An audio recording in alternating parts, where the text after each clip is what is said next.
Welcome to the long overdue whirl introduction. I haven't made a tutorial on this channel in too long, so yeah, whoever watches this channel, you deserve this. And yeah, so let's get started. So today I'm going to be teaching you how to do whirls, how to do drop whirls, and how to do other moves like zoots, backlashes, kind of smooth stuff like this, so that you can get real smooth, real fun combos, start doing cool stuff like that. So this is more like intermediate to advanced level, although I would say that the whirl is more of a beginner move. So if you're more of a beginner, just watch just for the whirl and then learn the other stuff as you go, because it all gets harder as you go. So yeah, so this is a whirl. The whole gist of a whirl is you're basically starting the bead in this low grip position, and then you're getting it up to fakie mid grip in between these two fingers. You're passing it through, and as you pass it through, it's going to go through these fingers up here back into this high grip regular position. So the whole movement is just one fluid movement like that.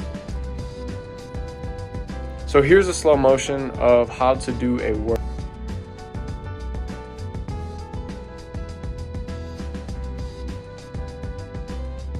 All right, so that's how you do a whirl. Basically, my whole recommendation with learning how to do whirls is it's in 3 steps. So when you first start, you can take this other bead with your non-dominant hand and kind of just guide it through the motion of a whirl. Just hold the string out so that it's tight, and then just guide your hand through the motion. You can do this with a lot of tricks. It helps a lot with learning. So yeah, you just guide the beads through the motion of the whirl, and then you don't have to worry about gravity or anything like that. It's not going to fall out of your hand. So if you can just guide your hand through that motion, that's a good first step. And then after that, the second step is to just do the move as best as you possibly can. So if your whirls look something like this, where you're kind of doing it in a 2-step or a 1.5 step or something like that, where you just kind of get it in that position and then move it up, that's a good step. And then there comes a point where once you got all that down, you have to just start kind of throwing the move and hoping that it lands. And for this, I would recommend that you practice on a bed or something like that, so you don't have to keep on bending over and picking up your set. So yeah, practice on a couch or a bed or something like that, so that you can kind of just throw this move. You don't need to actually throw it, but you need to commit for it, and it's gonna go out of your hands like that a lot. So you want to be somewhere where you can drop it and be fine. So yeah, that's how you do a whirl. And then all the other moves that come after that are very similar. The whole principle is you're basically getting in that fakie grip and then getting back into a regular grip. So for example, for zoots, which is also a very common whirly like move, you start usually in mid grip, and then what you do is you get into that fake grip, but this time, instead of whirling like that, instead of going outside, you go straight back down. So it's kind of like a half whirl.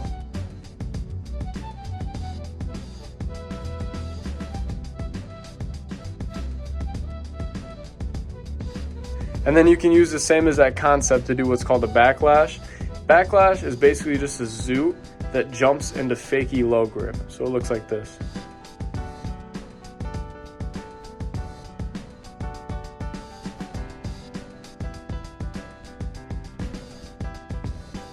And if you know how to do bead rolls of any sort, which I recommend you learn, which are just moves that roll the beads around your fingers, then linking bead rolls with whirls is going to be very helpful, going to make your combos look very smooth. So for example, if you do a backlash into a bead roll, kind of like this, you can kind of just repeat it over and over again.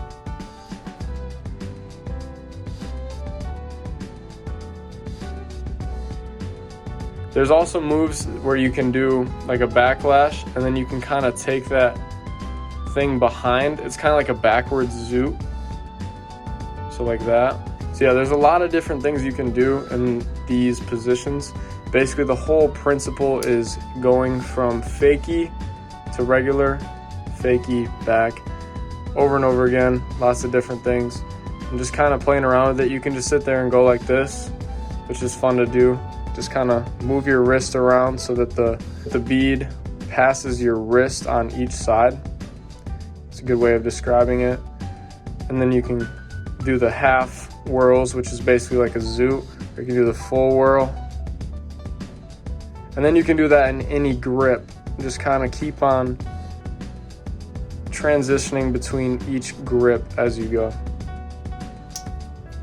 So yeah, that's the gist of whirls, zoots, stuff like that. And then what I recommend you learn after you learn whirls is drop whirls. And I remember sitting in the back of class and trying drop whirls over and over again when I was younger. And I sat there and I dropped my set an endless amount of times. Actually, one of the teachers took away my Begleri because I was so obnoxious when I was in 8th grade when I started Begleri, which was like probably 7-8 years ago now, which is crazy. But yeah, I was just sitting there trying to learn how to do drop whirls, and I was doing the process that I described before, where you start by using your non-dominant hand to kind of guide the motion, and then I was just doing it really dirty, and then I was doing it correctly. So yeah, what I would recommend for drop whirls is it's just a basic whirl, but you cut it off in the middle, connect your 2 fingers in the middle, and then you finish it off in fakie instead of in the regular grip. So that basically looks like this.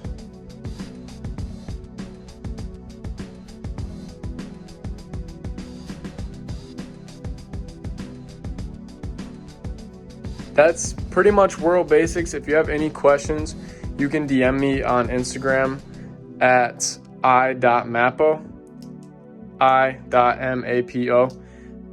Just shoot me a DM. I'll try to reply whenever I can. I don't check the Instagram as often as I used to, but I should be able to respond to you. So yeah, that's pretty much it for whirls. If you have any questions, leave them in the comments or DM me. So yeah, thank you for watching. This has been Mason. Peace.